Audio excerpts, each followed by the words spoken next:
या कुक्षि विवरे कृत्वा स्वयं रक्षति सर्वतः नमामि जननीं देवीं परां प्रकृतिरूपिणीं कृच्छेन महता देव्या धारितोऽहं यदोदरे तत्प्रसादात् जगदृष्टं मातुर्नित्यं नमोऽस्तु ते पृथिव्या यानि तीर्थानि सागरादीनि सर्वतः वसन्ति यत्र तां नौमि मातरं भूतिहेतवे। మాతృదేవో భవ పితృదేవో భవ. మనని అనుసరించేటటువంటి వారు కొంతమంది కొన్ని ధర్మ సందేహాలు చెప్పమని అడుగుతున్నారు.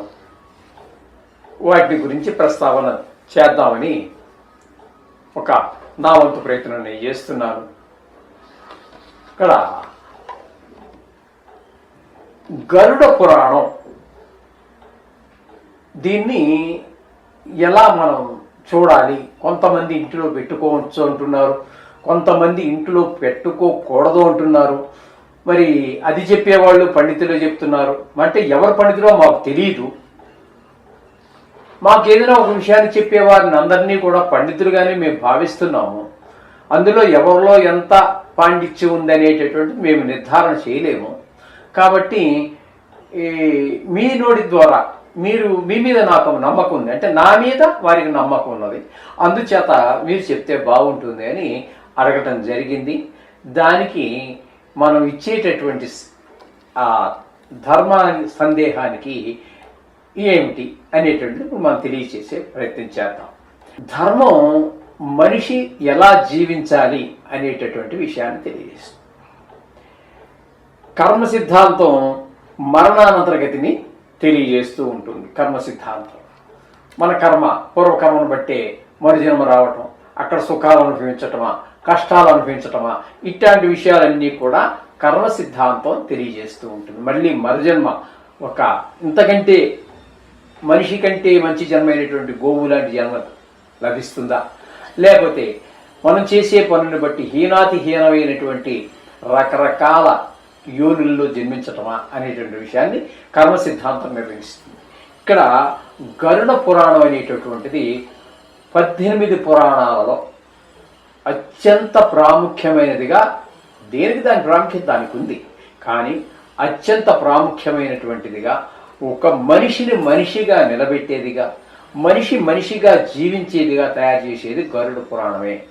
ఈ మనిషి అనేటటువంటి వాడు కాల ప్రభావం కానివ్వండి, మనిషి స్వభావం కానివ్వండి, వాడు ఎంతసేపు ధనార్జన తప్పే కాదు. ధనార్జన చేయడం ధర్మమే, మంచిదే. కానీ అది న్యాయంగా సంపాదిస్తున్నామా, ధర్మంగా సంపాదిస్తున్నామా, అధర్మంగా సంపాదిస్తున్నామా, 10 మందిని ముంచేసి కల్తీ చేసి వస్తువులు సంపాదిస్తున్నామా, లేకపోతే నా కండ కావరంతోటో, కండ బలంతోటో, ధన బలంతోటో ఎదరవాడు లోకుగా ఉన్నాడు కదా అని వాడి ఆస్తిని దోచుకుంటున్నామా, లేకపోతే వాడు నిద్రపోతున్నాడు కదా కాబట్టి వాడి ఆస్తిని అపహరించుకుపోదామా? మొత్తం మీద 24 గంటలు కూడా ఏ మాత్రము ధర్మము తెలియకుండా, జ్ఞానము తెలియకుండా ధనార్జన కోసమే పుట్టినట్టుగా భావిస్తూ అలాగే సంపాదిస్తూ ఉన్నాడు. వాడికి తెలుసు ఏమని, ఎందుకంటే వాళ్ళ నాన్న చచ్చిపోయాడు, వాడి తాత చచ్చిపోయాడు, వాళ్ళ అమ్మ చచ్చిపోయింది, వాళ్ళ అక్క చచ్చిపోయింది, వాళ్ళ పెద్దవాళ్ళు అందరూ చచ్చారు, తాత ముత్తాత నుంచి అందరూ చచ్చారు. నిజంగా వాళ్ళందరూ బతుకుంటే ఈరోజు భూమి బతకదండి, భూమి మునిగిపోయి ఉండేది. ఈ ఆకాశంలో ఇక్కడ దీనికి ఉన్నటువంటి ఈ స్థితిలో ఇక్కడ ఉండేది కాదు. ఈ బరువుకి చచ్చిపోయి చనిపోతున్నారు కాబట్టి ఈ బరువు మూయగలుగుతుంది భూమి కూడా. కాబట్టి ఇక్కడ ఈ భూమి మీద ఈ మనుషుల సంపాదన ఏ విధంగా ఉండాలి? చాలా ధర్మబద్ధంగా ఉండాలి. ధర్మబద్ధంగా చేయాలి అంటే అనేక మంది, అనేక పురాణాలు, అనేక వేదాలు, అనేక ఉపనిషత్తులు, అనేక పురాణాలు, ఎంతోమంది ఎన్నో ఎన్నో ఎన్నో చెబుతూనే ఉన్నారు. అందరికి అన్నీ తెలుసు. Everybody knows everything. అందరికి అన్నీ తెలుసు, అందరు చెప్పినవి విన్నారు. కానీ ఇది కలికాలం, ఇది మాయ. ఈ మాయకి లోబడిపోయి ధర్మమా అధర్మమా అనేటటువంటి విచక్షణ లేకుండా అక్రమ మార్గంలో సంపాదించడానికి ఏది తీసుకెళ్ళలేమని తెలిసి కూడా నువ్వు సంపాదించేటటువంటి ఈ ధనాన్ని ఒక్క పైసా కూడా నువ్వు తీసుకెళ్ళలేవు, నీ పెద్దలు తీసుకెళ్ళిన దాఖలాలు లేవు అని నీకు తెలిసిండి కూడా, అన్నీ తెలిసి కూడా ఈ కాలమహత్యం వల్ల మనము అదే అధర్మ మార్గంలో ప్రవర్తిస్తూ ఉన్నాం. ఇది చాలామంది ఈ పుస్తకాన్ని మనం ఇంటిలోనే పెట్టుకోకూడదు, ఇది కేవలము ఒక చనిపోయిన వారి కోసం మాత్రం అని చెప్పి ఒక అపోహ. ఇది చాలా చాలా తప్పండి.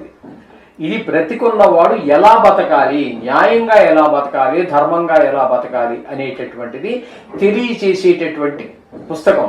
ఈ గరుడ పురాణం అనేటటువంటిది 18 పురాణంలో అత్యంత ప్రాముఖ్యత పొందినటువంటి పురాణం.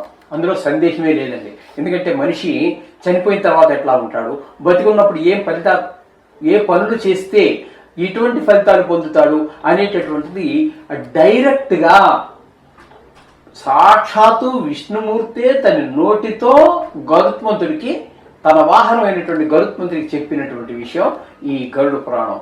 ఇది ఖచ్చితంగా ప్రతి ఇంటిలోనూ ఉండవలసిందే. ప్రతిరోజు కనీసం 10 నిమిషాలు, లేకపోతే వారానికి ఒకసారి, లేకపోతే నెలకు ఒకసారి అప్పుడప్పుడు ఈ పుస్తకం చదివినట్టయితే మనకి పాపం చేస్తే ఏ విధంగా ఫలితాలు తెలియడం ద్వారా పాప పనులు చేయడం దగ్గరికి మనం వెళ్ళము. అలాగే అప్పుడప్పుడు, అంటే ఇది గరుడ పురాణంలో విషయం కాదు కానీ బయట చెప్తూ ఉంటారు, మీకు పని ఉన్నా లేకపోయినా, మన బంధువులు ఎవరైనా చనిపోయినా చనిపోకపోయినా నెలకి ఒక్కసారి శ్మశానంలో కాలు పెట్టి అక్కడ ఉన్న పరిస్థితులన్నీ ఒక అరగంట గమనించి రా అని చెప్తారు పెద్దలు.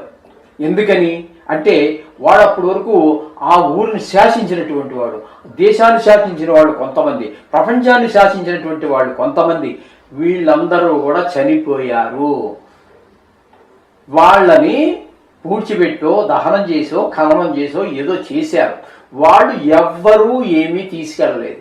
అందుచేత మనం కూడా తీసుకెళ్లేది ఏమి లేదు. కాబట్టి ధర్మంగా బతుకు అని చెప్పేసి ఇదే విషయాన్ని మన ముస్లిం సోదరుల దానిలో కూడా ఔరంగజేబు గారు నేను చనిపోయినప్పుడు అనేక దేశాలని చాలా జయించాడు, చాలా లక్షల మందిని సంహరించాడు. అయినప్పుడు కూడా ఆయన కూడా తన శవాన్ని, చివరికి వచ్చినప్పుడు వైరాగ్యం ఎలా వస్తుందో చూడండి, తన శవాన్ని ముస్లిమ్స్ మామూలుగా పెట్టిలో పెట్టి తీసుకుని వెళ్తూ ఉంటారు. నా చేతులు 2 బయట పెట్టి నా సామ్రాజ్యం అంతా తిప్పండి అంటే నేను ఏమీ తీసుకెళ్ళలేదు, ఇన్ని పనులు చేశాను, ఇంతమందిని చంపాను, ఇంత రాజ్యాన్ని సంపాదించాను, ఇంత డబ్బు ఏమీ తీసుకెళ్ళలేదు, ఖాళీ చేతులతో వెళ్ళిపోతున్నాను సుమా అని చెప్పి నా ప్రజలకు తెలియాలి అనే ఉద్దేశంతో ఆయన కూడా చేశారు. అంటే ఈ సర్వమతాల్లోనూ ఉన్నటువంటిది ఇవన్నీ. కాబట్టి ఈ గరుడ పురాణం ఇంత ప్రసిద్ధమైనటువంటిది. మనకి జీవించున్నప్పుడు ఎలా జీవించాలి, చనిపోయినప్పటికి మనం ఏ విధంగా మారుతామో, అందుచేత మంచి పనులే చేయండి అని చెప్పేటటువంటి ఏకైక పురాణం గరుడ పురాణం. ఇది ప్రతి ఇంట్లోనూ ఉండవలసిందే, చదవలసిందే. దీని గురించి ఎవరు ఎంత పండితుడు ఎంత పూసలు వేసుకొని, ఎంత బొట్లు పెట్టని, ఎంత పిలకలు పెట్టుకొని ఎవడైనా సరే దీని ఇంట్లో వద్దు అని చెబితే వినాల్సిన పనే లేదు. అసలు అతను పండితుడే కాదు.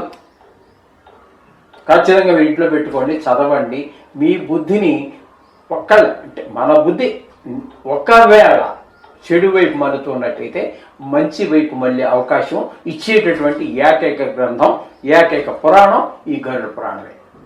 ఇది మనం సూక్ష్మంగా ఈ గరుడ పురాణం గురించి పరిచయంగా మనం చెప్పుకోవాలి. శుభం భూయాలు.